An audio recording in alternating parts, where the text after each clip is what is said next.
Oke, halo semuanya. Kami dari kelompok 3 pelaksanaan dan perencanaan proyek konstruksi akan menjelaskan tentang metode percepatan proyek konstruksi. Nama saya Calvin Kue. Saya Josephanie Joaniel. Nama saya Ivan Valerian. Saya Chandra Sanjaya. Oke, kita akan mulai dari metode crashing. Jadi saya akan menjelaskan mengenai crashing program. Nama saya Josephanie Joaniel. Saya akan membahas mengenai pengertian, kelebihan, kekurangan, dan contohnya. Nah, untuk pengertian, crashing adalah suatu teknik kompresi jadwal di mana kita menambah sumber daya tambahan ke proyek untuk mengoperasi jadwal. Terdapat beberapa standar dan pendekatan untuk metode crashing pada proyek konstruksi. Yang paling umum adalah menggunakan metode di mana terjadi peningkatan sumber daya pada kegiatan proyek. Ini pada dasarnya berarti mengurangi waktu yang diperlukan dengan meningkatkan performa kegiatan individual melalui peningkatan jumlah tenaga kerja yang mengerjakan suatu kegiatan. Nah, pro-nya adalah memang metode ini membuat waktu yang digunakan menjadi berkurang. Misalnya, si A mengerjakan kegiatan 1 dan si B mengerjakan kegiatan 2 apabila mereka berdua memiliki produktivitas yang sama. Ketika mereka diminta untuk mengerjakan satu pekerjaan yang sama, maka akan lebih cepat selesai. Tapi kontranya adalah ketika kita menambah sumber daya, maka akan terjadi peningkatan biaya. Nah, secara keseluruhan, untuk metode crashing ini, keuntungannya adalah dapat memenuhi tenggat waktu tentunya dengan eksekusi proyek lebih cepat. Kemudian apabila terjadi keterlambatan, maka jadwal akan kembali seperti semula. Kemudian kekurangannya adalah terjadi peningkatan risiko karena semakin banyak sumber daya, maka semakin sulit untuk mengatur. Kemudian ini membutuhkan pengerjaan ulang apabila kita salah menaruh tambahan sumber daya. Nah, agar kita lebih mengerti, maka kita pahami dulu mengenai contoh aplikasi crashing program. Nah, di sini ada contoh proyek yang harus dilakukan crashing program, di mana di tabel ini kita diminta untuk menyelesaikan dalam waktu 30 minggu. Nah, pertama kita harus tahu dulu proyek ini lamanya seberapa lama sih, maka kita harus kita plot ini menjadi suatu diagram seperti ini. Nah, di sini kita dapat hitung bahwa durasinya menjadi 36 minggu.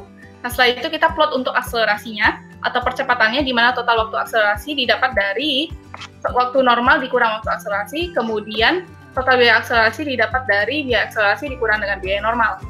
Nah, setelah itu kita akan dapatkan biaya akselerasi per minggu, di mana dibagi antara total biaya akselerasi dibagi total waktu akselerasi. Kemudian kita hitung menggunakan CPM, dan kita mencari jalur kritisnya. Nah, setelah dapat jalur kritisnya, maka dari diagram ini kita dapat 1, 2, 3, 4, 6, 7 adalah jalur kritisnya. Kita plotkan kembali lagi menjadi tabel seperti ini. Maka kita lihat biaya akselerasi per minggu yang paling kecil adalah kegiatan 1 sampai 2. Maka di sini kita harus melakukan perhitungan, di mana waktu akselerasi setelah akselerasi adalah waktu normal dikurang waktu akselerasi digunakan, di mana 12 dikurang 5 dapatnya 7 minggu. Maka kita 7 minggu kita pakai untuk diplotkan di diagram seperti ini. Kemudian kita hitung lama waktu proyek setelah akselerasi, yaitu waktu proyek awal dikurang waktu akselerasi digunakan. Proyek awal kita 36, kita akselerasi sebanyak 5 minggu menjadi 31 minggu. Kemudian biaya tambahan setelah akselerasi, yaitu biaya akselerasi per minggu dikali waktu akselerasi digunakan, yaitu $400 dikali 5, dapatnya 2.000. Nah, tadi saya bilang lama waktu proyek menjadi 31 minggu, berarti belum mencapai target kan, berarti kita harus hitung kembali crashing program dengan metode yang sudah saya jelaskan tadi. Kita buat dari CPM-nya, kita tabelkan, lalu kita plotkan seperti ini, maka kita dapat secara ringkas yang di-crash adalah kegiatan 1-2 dan juga kegiatan 2-3. Maka didapat untuk proyek setelah akselerasi sebesar 30 minggu. Terima kasih atas perhatiannya. Oke, sekarang saya akan menjelaskan tentang metode time cost trade-off. Pertama, apa itu time cost trade-off? Time cost trade-off atau pertukaran waktu dan biaya merupakan satu metode yang digunakan untuk mempercepat waktu pelaksanaan proyek dengan cara melakukan pengujian dari semua kegiatan dalam satu proyek yang dipusatkan pada kegiatan yang berada pada jalur kritis yang disengaja dan sistematis. Yang dibatasi bahwa kegiatan percepatan durasi proyek akan dilakukan dengan penambahan jam kerja atau jam lembur dan penambahan tenaga kerja. Mempercepat durasi akan menambah biaya yang dibutuhkan, maka perlu dipelajari analisa percepatan dengan metode pertukaran waktu atau time cost trade-off. Ada beberapa macam strategi yang dapat dilakukan untuk melaksanakan percepatan penyelesaian waktu proyek. Strategi tersebut antara lain, yang pertama yaitu penambahan jam kerja atau jam lembur, yang kedua yaitu penambahan tenaga kerja, yang ketiga yaitu bergantian atau penambahan alat, yang keempat yaitu pemilihan sumber daya yang berkualitas, yang kelima yaitu penggunaan metode konstruksi yang efektif. Apa saja kelebihan dan kekurangan metode time cost trade-off? Kelebihannya adalah dapat meningkatkan efektivitas, proyek dapat lebih cepat selesai, dengan juga biaya yang terkendali seminimal mungkin. Kekurangannya yang pertama yaitu kecelakaan dapat rentan terjadi karena penambahan jam lembur terkadang kurang efisien karena produktivitas seseorang akan menurun seiring berjalannya waktu. Yang kedua, penambahan tenaga kerja dapat menyebabkan penurunan produktivitas seseorang jika ruang kerja yang tersedia tidak cukup lapang ataupun jumlah pengawas yang tidak sebanding dengan jumlah pekerjanya. Sekarang saya akan menjelaskan tentang metodologi time cost trade-off. Yang pertama adalah pengumpulan data, yang berupa data primer dan data sekunder. Yang kedua, kita lakukan metode analisis. Metode analisis dapat kita lihat, yang pertama yaitu menghitung waktu penyelesaian proyek, identifikasi plot, dan menentukan lintasan kritis dengan metode penjadwalan atau jaringan kerja yang digunakan. Yang kedua yaitu menentukan biaya normal masing-masing kegiatan. Yang ketiga baru menentukan biaya yang dipercepat masing-masing kegiatan. Yang keempat yaitu menghitung cost load masing-masing komponen kegiatan. Yang kelima, mempersingkat kurun waktu kegiatan dimulai dari kegiatan kritis yang mempunyai cost load biaya terendah. Yang keenam yaitu menyusun kembali jaringan kerja.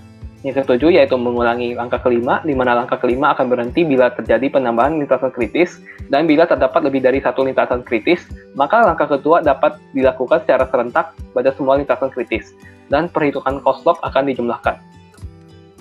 Yang kedelapan, langkah dihentikan bila terdapat salah satu lintasan kritis, di mana aktivitas-aktivitasnya telah jenuh seluruhnya, atau tidak mungkin dikompres lagi, sehingga pengendalian biaya telah optimum. Oke, itu saja dari saya tentang metode time cost trade-off. Terima kasih. Oke, jadi sekarang saya akan melanjutkan untuk membahas materi fast tracking. Jadi ini pendahuluan, metode fast track adalah suatu metode penjadwalan yang waktu penyelesaian proyek lebih cepat dari waktu normalnya. Gary Isham 2002, Moradani 2001 menyatakan bahwa metode fast track merupakan metode percepatan dalam pembangunan dengan melakukan pelaksanaan aktivitas-aktivitas secara paralel atau tumpang tindih, dengan waktu pelaksanaan lebih cepat dan biaya lebih efisien. Percepatan dilakukan dengan menerapkan strategi yang berbeda, inovatif, dan waktu pelaksanaan yang efektif dari semua kegiatan proyek normal. Isham 2002. Perlu diperhatikan bahwa pada pembiayaan proyek dengan penerapan metode fast track, yang dihitung adalah pembiayaan pelaksanaan aktivitas-aktivitas pada lintasan kritis maupun aktivitas pada lintasan yang tidak kritis. Seperti halnya pada pembiayaan normal, tidak ada penambahan jumlah tenaga kerja dan biaya pada masing-masing aktivitas, baik pada aktivitas pada lintasan kritis maupun pada aktivitas tidak kritis. Cajurono 2008. Metode fast track. Di dalam penelitian ini dilakukan analisa fast track untuk aktivitas-aktivitas pada lintasan kritis dengan langkah-langkah sebagai berikut.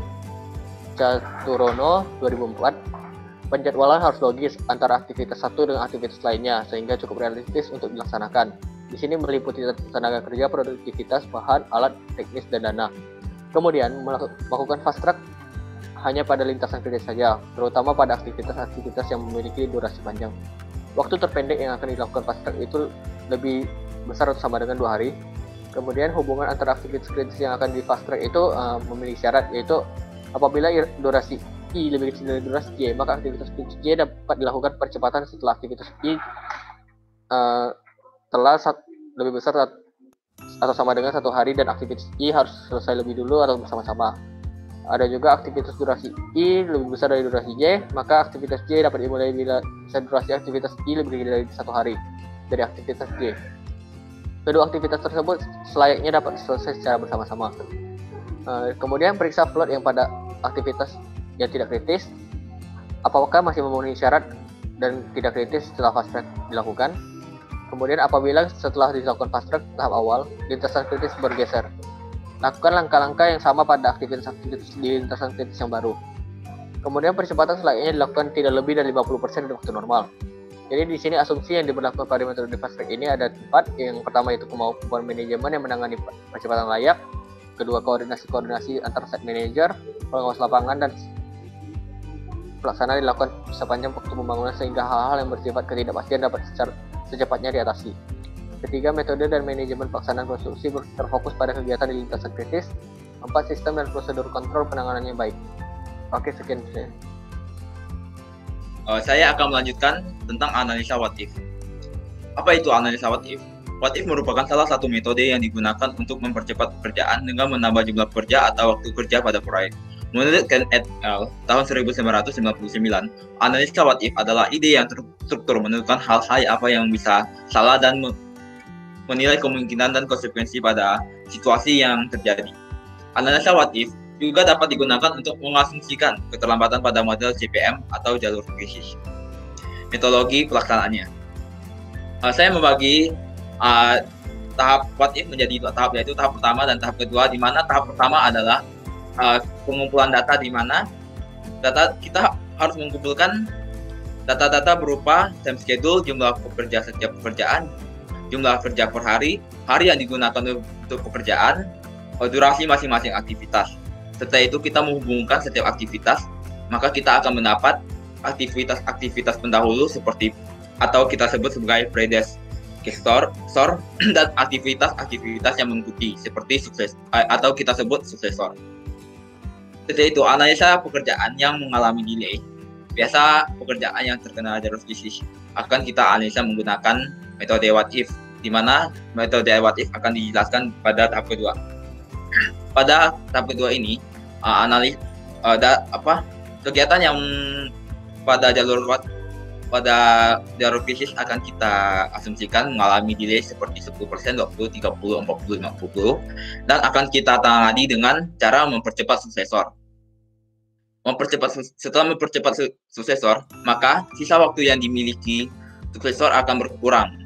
Di mana cara menghitungnya adalah D action S sama dengan DS plus plot min delay P, di mana DS adalah waktu yang dimiliki suksesor, plot adalah jumlah kelebihan waktu, dan delay adalah lama delay proyek. Setelah itu kita tes apakah D action S kurang dari D. Jika iya, kita lanjut ke tes kedua, di mana D action S harus lebih dari sama dengan 2 kali delay. Jika iya, maka kita lanjut menghitung delta N dan delta H, di mana delta N adalah penambahan tenaga kerja dan delta H adalah penambahan jumlah jam kerja. Setelah kita mendapatkan kedua hasil itu, maka kita harus menghitung biaya dari penambahan tenaga kerja dan jam kerja. Kita buat kesimpulan dan berakhirlah analisa what if kita. Adapun kekurangan dan kelebihannya. Kelemahan metode what if adalah ini kurang struktur dibandingkan metode lain, dan bila dilakukan oleh orang yang kurang berpengalaman, maka dia akan mengalami kesulitan dalam mengajukan pekerjaan. Tapi memiliki kelebihan juga, yaitu cara kerja yang sangat sederhana sehingga mudah untuk dipahami setiap orang dan mudah untuk dilakukan. Seperti itulah analisa what if. Terima kasih.